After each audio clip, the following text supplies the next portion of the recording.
Octopuses are weird. They can unscrew jars, solve puzzles, open locks, and escape sealed tanks. Not out of panic, but out of curiosity.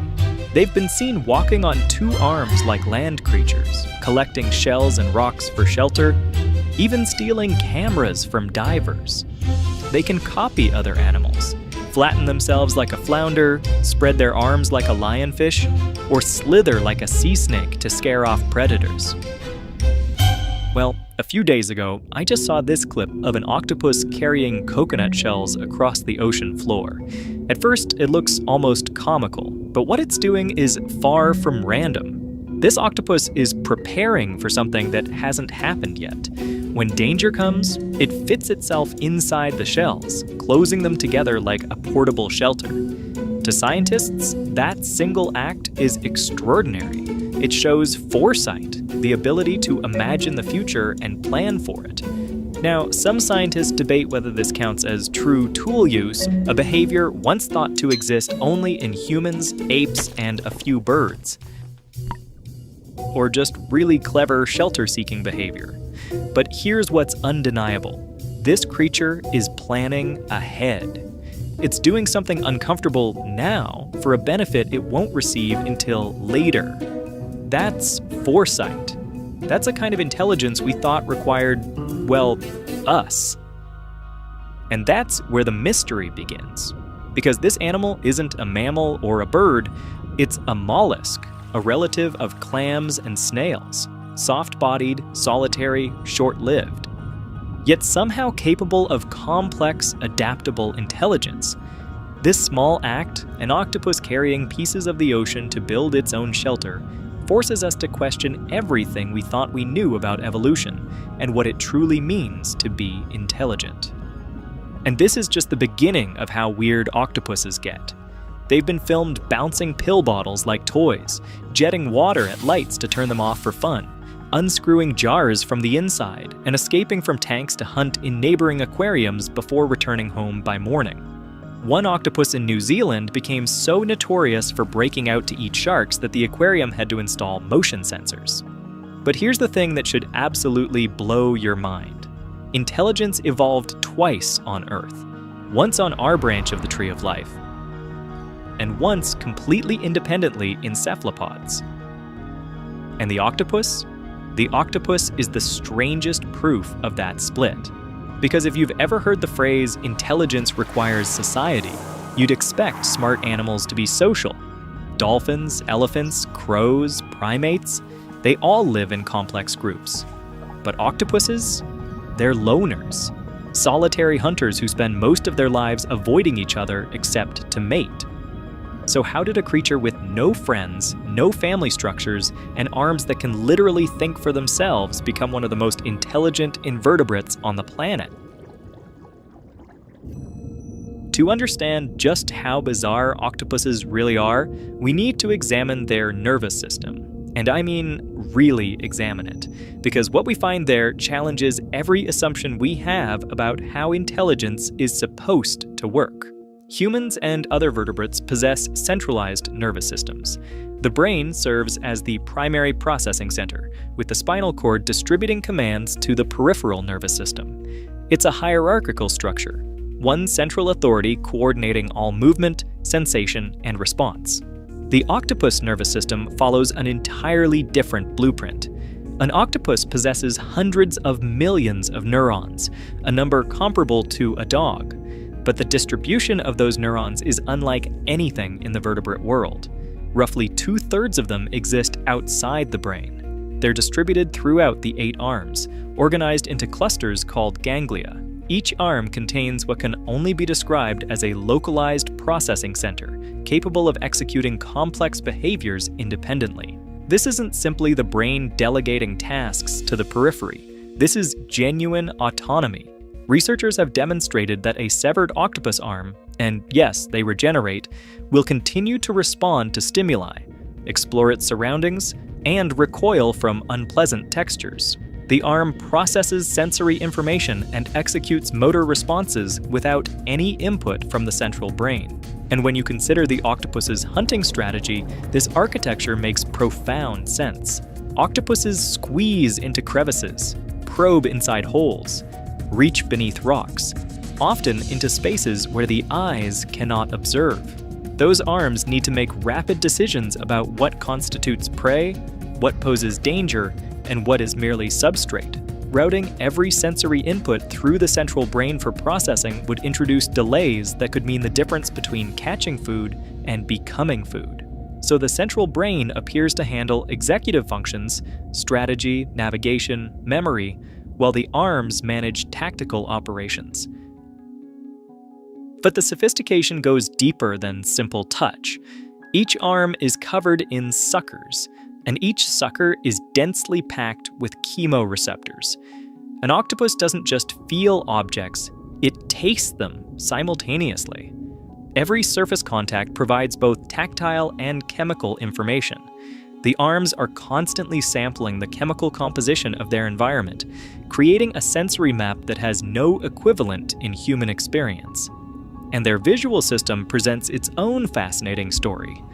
Octopuses possess camera-type eyes, lens, iris, retina, the same fundamental architecture as vertebrate eyes. This represents one of the most striking examples of convergent evolution. Two lineages separated by 600 million years, arriving at nearly identical solutions to the problem of image formation. But there's a critical difference in the implementation. Vertebrate eyes have a structural flaw. The optic nerve passes through the retina, creating a blind spot where no photoreceptors exist. This is a consequence of how our eyes developed during evolution, with the neural wiring ending up on the wrong side of the light-detecting cells. Octopus eyes avoided this error entirely. Their photoreceptors face toward the light source, and the neural wiring attaches behind the retina. The result is a seamless visual field with no blind spot. It's engineering that would make a human designer envious. They also possess the ability to detect polarized light, the directional oscillation of light waves, something entirely outside human perception.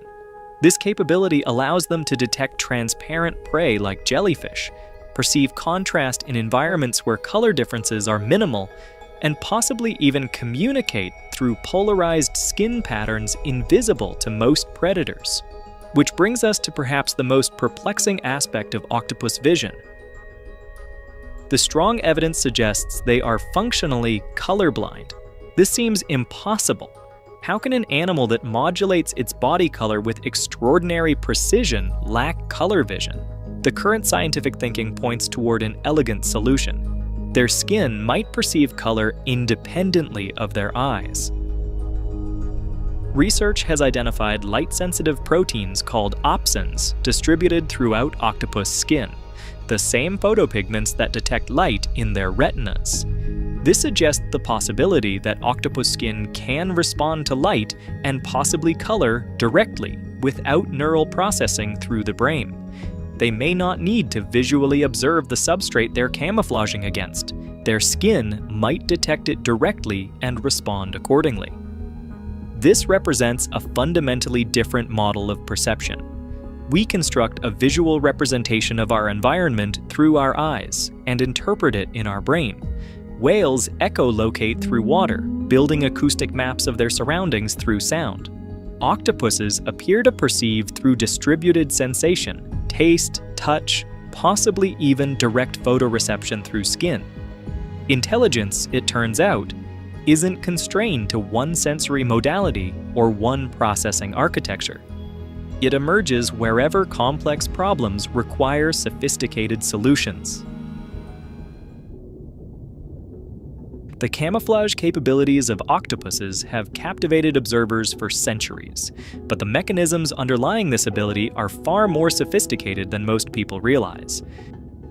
And critically, they operate through principles entirely different from other color-changing animals. Consider the chameleon, often cited as the pinnacle of color-changing ability.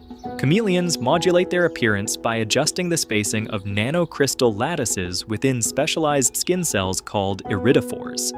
This structural reorganization alters which wavelengths of light are reflected, changing the animal's perceived color.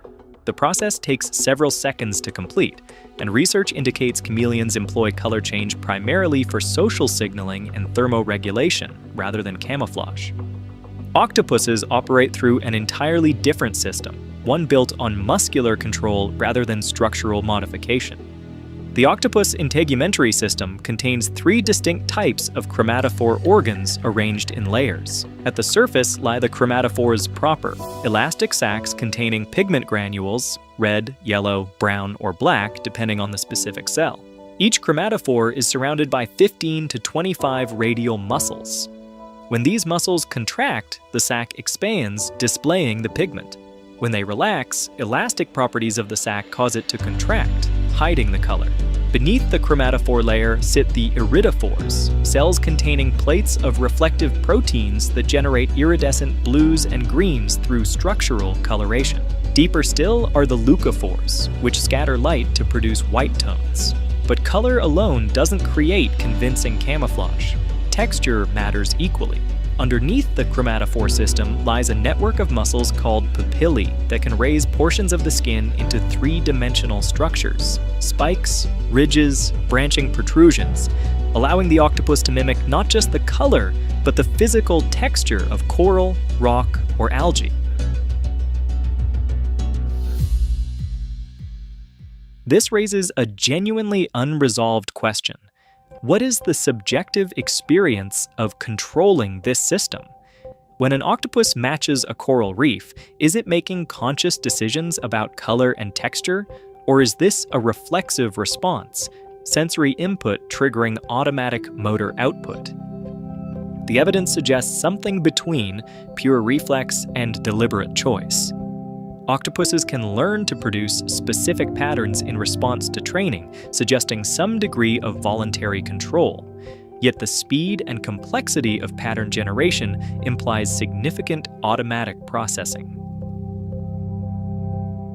The truth likely involves both: high-level decisions about which general pattern to employ, with low-level execution handled automatically by distributed neural networks.